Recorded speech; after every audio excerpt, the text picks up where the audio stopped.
It's Thursday, February 23rd. I'm Priyanka Arabindi. And I'm Juanita Tolliver, and this is What a Day, where we're mourning Joe Manchin's 2024 presidential run that never was. Yeah, the fact that he thought it was ever on the table, honestly, is inspiring to me. Girl, never underestimate the confidence of a white man who lives on a houseboat. Is it the houseboat? What gives him, like, the extra? I'll never know what it is, but I would like to have some of whatever he's having. On today's show, Jared and Ivanka have been ordered to testify before a federal grand jury about the January 6th insurrection. Plus, we can finally stop calling it oat beverage. Finally, because that was kind of weird. Very strange. But first, we are thrilled to continue our Black History Month interview series with some phenomenal folks who are making Black history in real time. In follow-up to our recent conversations with the descendants of the Clotilda and the head coach of the brand new Fisk University gymnastics team, I'm excited to introduce our next guest, Wes Moore, Governor of Maryland. In fact, the first Black governor of Maryland. Now, let me tell y'all a little bit about Wes Moore, because he is a man with a vision. Before becoming Governor Moore, Wes Moore was an Army veteran, a New York Times bestselling author, social entrepreneur, and the CEO of one of the nation's largest anti-poverty organizations, the Robin Hood Foundation. Okay, quite a resume before we are even getting into his current role. Truly, what has this man not done? I don't know. Talk about making a mark. What struck me most about Wes Moore is his sense of awareness. Awareness about how important family is, especially since it was his accomplished wife and former advisor to the Lieutenant Governor, Don Moore, who gave him a crash course on what to expect in politics. Awareness about the importance of empathy and how it influences his leadership style, and awareness about how improbable his journey to becoming the 63rd governor of Maryland has been. Not to mention, he has Oprah's phone number, y'all. That's wild. You've listed so many impressive things, but that may be the most impressive. It takes the cake for me. You know, like it's top tier. That's kind of wild. I also am like, how did that come up in conversation? I'm sure we will find out. You will find out, girl. It was juicy too. So earlier this week, I got to catch up with Governor Moore to discuss the gravity of this moment, his vision for Maryland, leading with humanity, the importance of service, and more. I started by asking Governor Moore about his family history and how their experiences compounded the Black history that he is making in real time today. You see, his great-grandfather fled the Klan in South Carolina and moved the entire family to Jamaica, vowing to never return to the States. And then, ultimately, his grandfather came back. We discussed the weight of his grandfather's decision to return to the States and how spectacular this moment is, given all that he and his ancestors have overcome. Take a listen to our conversation. I was inaugurated on the morning of January 18 and intentionally started that inauguration down at the docks in Annapolis. And I wanted to start there because the Annapolis docks is one of the oldest and largest slave ports in this country's history. We did a wreath laying ceremony there. And then from there, walked from the docks to the State House, and then was sworn in a State House that, by the way, was built by the hands of enslaved people. Yes. And was sworn in on 2 Bibles. One Bible was Frederick Douglass's Bible. And so I was honored that the family and the estate gave me permission. Right. And they really allowed it out for just that morning, brought it, carried it in a casing, opened up the casing. My hand was the only hand that was allowed to touch it. And as soon as I was done with the swearing in, they closed the casing back up and sent it back to the archives. The energy that you must have felt in that moment. It was unforgettable. And I think then the other piece was my grandfather's Bible. Mm-hmm. And my grandfather was the first one on my mom's side of the family born inside the United States. Left when he was just a toddler because the Ku Klux Klan actually ran my family out. And while most of my family always said that they would never come back to this country, my grandfather always said, listen, I was born here and this country would be incomplete without me. Ooh. And he came back here, eventually went on to an HBCU. He became a minister just like his grandfather. And the thing I love about his Bible, and it actually sits in my office right now to this day, his Bible is basically like a workbook. It has notes in it. It has underlining. It has old sermons. He put love into this Bible. Right. And I think about that in context of, this whole journey for us has been a very improbable journey. I am literally the son of an immigrant single mother who raised 3 children on her own when her husband died because he didn't get the health care that he received. So I'm a graduate of a 2-year college. I joined the Army when I was 17 years old. I'd never run for public office before in my life. And now I'm the 63rd governor of the state of Maryland. And so everything about this journey, it feels improbable, but I also know that everything about my journey, it's because I was poured into by so many people who helped me to see something that I was not prepared or ready to see for myself. But it was because of their love, because of their vision that I'm able to see higher because I'm standing on their shoulders. I appreciate that because I think that comes through when you're speaking, especially at your State of the State. I got goosebumps when you were giving shout outs to state employees, some of who had been working in the state capitol for a decade plus, but had never seen the State of the State, like Judy Ruperon, right? Judy was someone you gave a big shout out to. And it signaled to me that you lead with that humanity, you lead with that empathy, but you also have a deep appreciation for service. And so how are those qualities going to be reflected in your vision and plans for Maryland, especially as you tackle some big issues, housing affordability and gun violence prevention and more?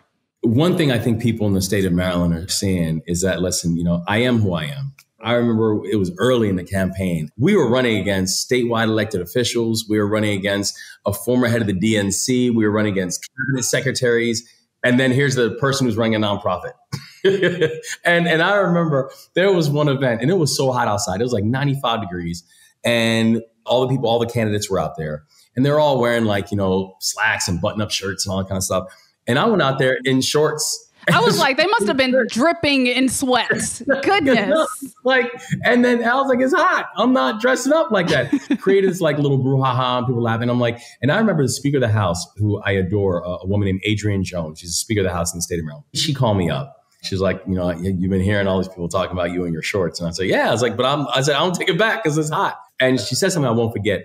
She said, do not spend a second trying to be like them. Make them try to be like you. Yes. And she said, if you do that, you actually could win this thing. And so when you think about the policies that we are pushing together, when you think about the fact that, I wanted to highlight in one of the first executive orders that I signed was an executive order to create a Department of Service and Civic Innovation, because I believe that service will save us. And so if you look, in this legislative session, I will ensure that Maryland is going to be the first state in this country that will offer a service year option to high school completers. We want to provide platforms for more people to understand and benefit from the joy of service, but also make sure that that service is going to be honored and that service is going to be respected. Right. And that's why we push for things like advancing the $15 minimum wage and indexing it to inflation, focusing on work and wages and wealth so that all people have a chance to have a pathway to achieve all three and not just some. Right. I believe in this deeply because I've seen this in my own family. I believe in this deeply because this is the work that I've devoted my entire adult life to.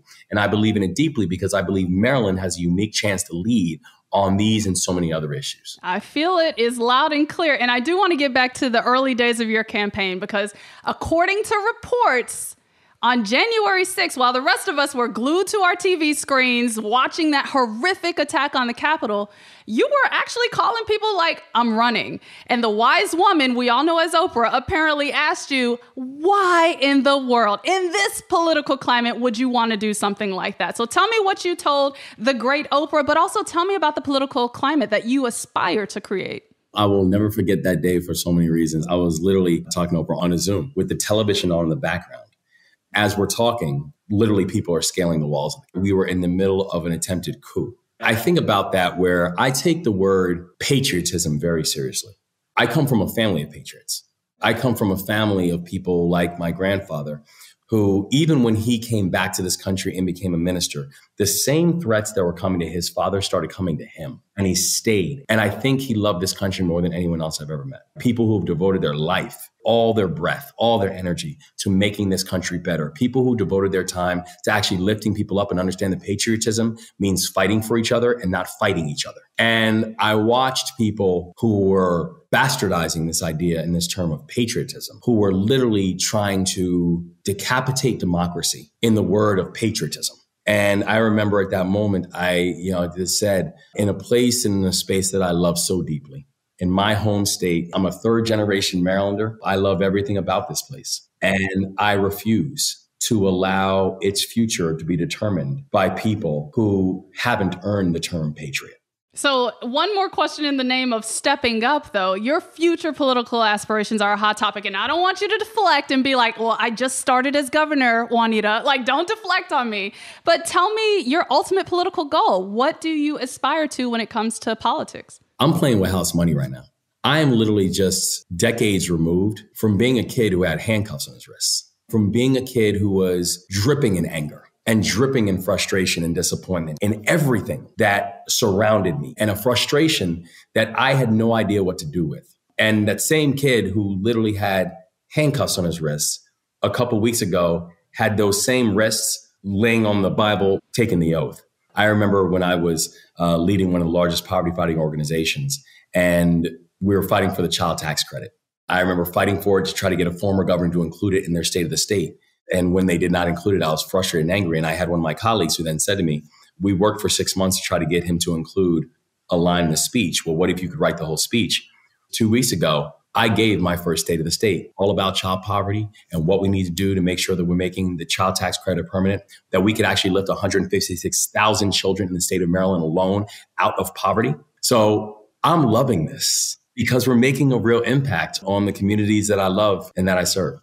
That was my conversation with Governor Wes Moore. And even though he deflected on that last question, it's clear as day that if he aspires to higher office, if he wants to pick up that pen and run with it, he will be in a great position to do just that. Also, totally. I hope that y'all have enjoyed this series, and you can find all of the episodes about the Clotilda descendants and the Fisk University gymnastics team wherever you get your podcasts.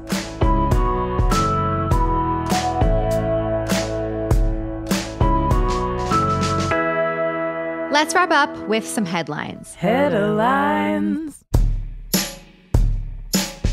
Former President Donald Trump's daughter, Ivanka, and her husband, Jared Kushner, have reportedly been subpoenaed by the special counsel investigating the January 6th insurrection. It's been a minute since we've heard these names, but it's a real flashback for us. They both served as White House advisors when Trump was president. How could we forget? And you may also remember from the January 6th hearings that Ivanka was in the Oval Office when Trump phoned then Vice President Mike Pence, urging him to stop the certification process for the 2020 election. 2 weeks ago, Pence himself was also ordered by the same DOJ counsel to appear before a federal grand jury. Pence said that he will fight the subpoena. It's not clear if Trump will try and invoke executive privilege to keep Jared and Ivanka from testifying. Just wow. Keeping it in the family. And speaking of Donald Trump, he was out in East Palestine, Ohio yesterday, where the cleanup continues from this month's train derailment and toxic chemical release. He brought along cleaning supplies and, get this, his own branded bottles of water to score political points for his 2024 campaign. Oh my God. Never mind the fact that while in office, his administration rolled back environmental protections and railway safety requirements. Meanwhile, Norfolk Southern, the operator of the derailed train, said yesterday it will spend $6.5 million to help East Palestine residents. It's a huge bump from the company's initial donation of $25,000 to support a temporary shelter for thousands of displaced residents. Like, they're committed to doing the absolute least, y'all. The least. But if that wasn't enough, according to multiple reports, Norfolk Southern plans to spend over $7 billion this year to buy back its own stock to benefit its shareholders.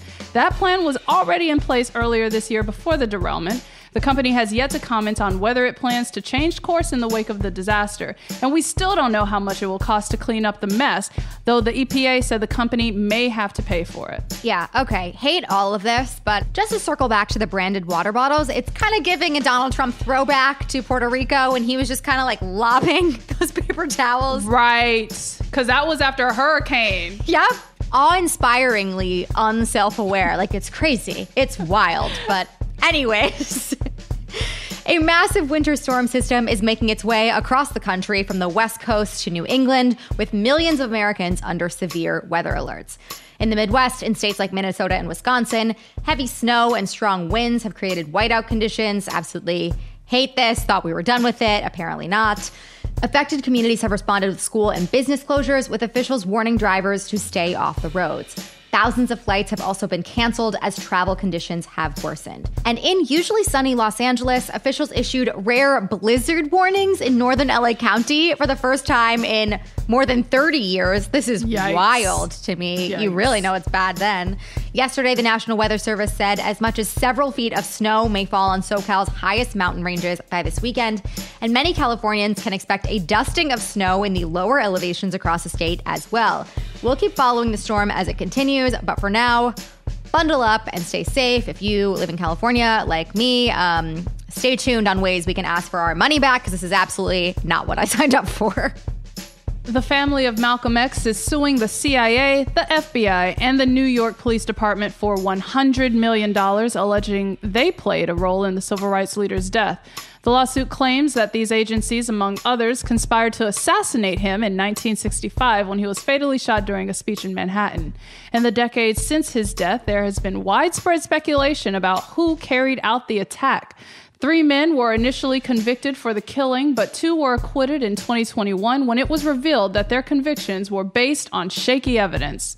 Ilyasa Shabazz, one of Malcolm X's daughters, told reporters Wednesday, quote, "For years, our family has fought for the truth to come to light. We want justice served for our father." The agencies named in the suit have yet to comment on the matter.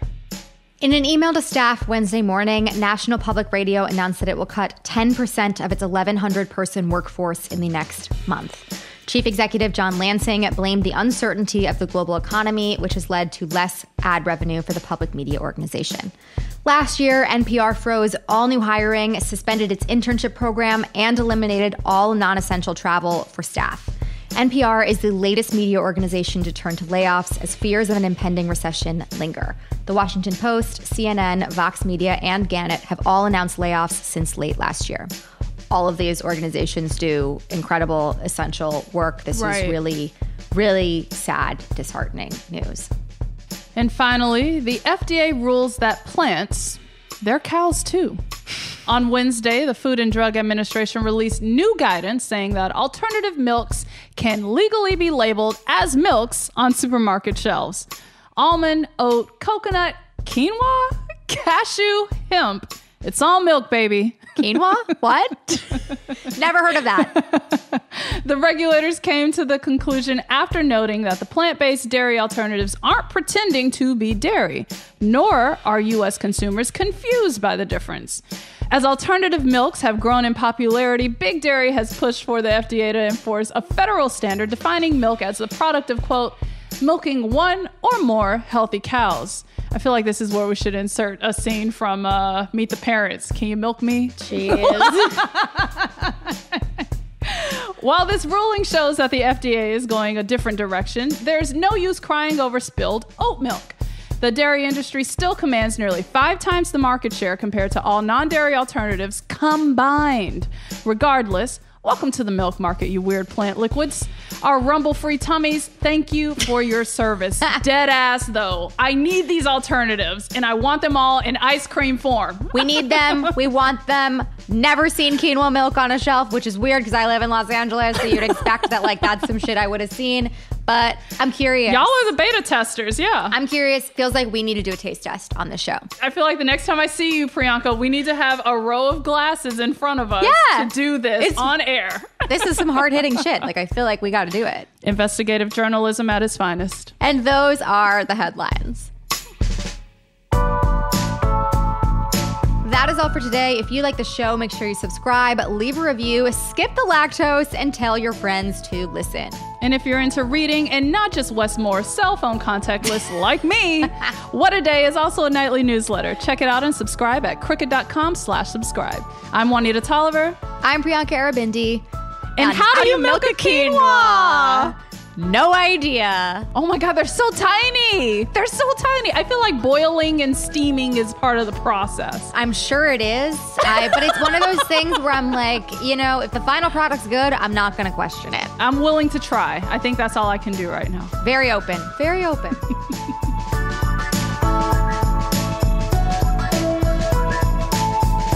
What a Day is a production of Crooked Media. It's recorded and mixed by Bill Lance. Jazzy Marine and Raven Yamamoto are our associate producers. Our head writer is Jossie Kaufman, and our executive producer is Lita Martinez. Our theme music is by Colin Gilliard and Kashaka.